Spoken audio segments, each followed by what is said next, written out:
okay waxaan balance gareynaynaa chemical equation isla chemicate waxaa la yiraahdaa sidoo kale falgalkan hadda meesha ugu qoran waxaa la yiraahdaa combustion reaction waa falgal gubashada combustion reaction waa la yiraahdaa marka aad balance garanaysa hadhow waxay imaanaya baasha markii la dheelitirayo waxay imaanaya fraction marka qaab kale u raacno laakiin qaabkan hadda waxay naga ilaalinaysaa in fraction noo imaanin waxaa marka qoranaysaa meeqa dhankan ku haysataa carbon iyo hydrogen iyo oxygen saddexdaas curyaan ku haystaa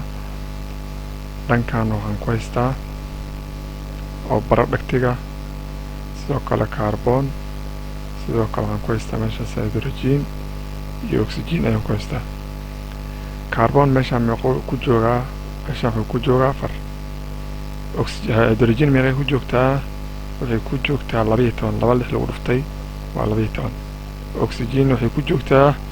labay ku joogtaa carbon meeshaan wuxuu ku joogaa 1 hydrogen meeshaan waxay ku joogtaa 2 oxygen waa labadan carbon dioxide ku la socday halkaas 3 ayay ku joogtaa markaan carbonka ayaa ku xujinay ka bilaabaysaa hydrogen ku xujinay oxygen u dambeeyaysiinaysaa sidaas u sameysata xariiqinta sameysa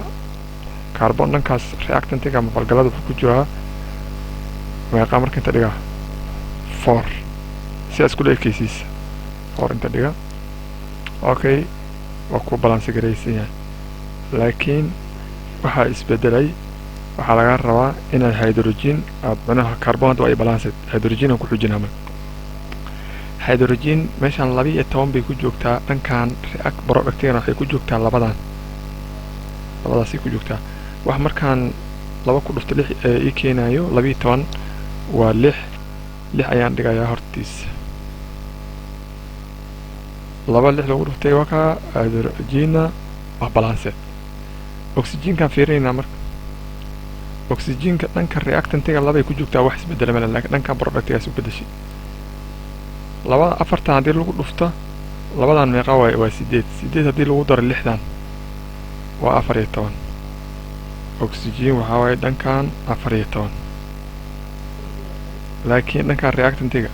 maxaa way dhanka reactantiga iga rabaa inaan balance gareeyo dhanka reactantiga wax laba markaan ku dhuftay keenayo waa 7 ayaan dhigayaa 14 ayada ay keenayso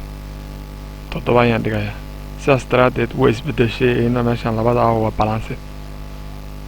waa balance carbon waa 4 hydrogen waa 12 oxygen waa 14 dhan walba sidaas daraadeed baashaan waxaan ku dheelitirnay processkaas ayadoo qaab kale lagu dheelitirayaa jirta laakiin the best macnaha easiest way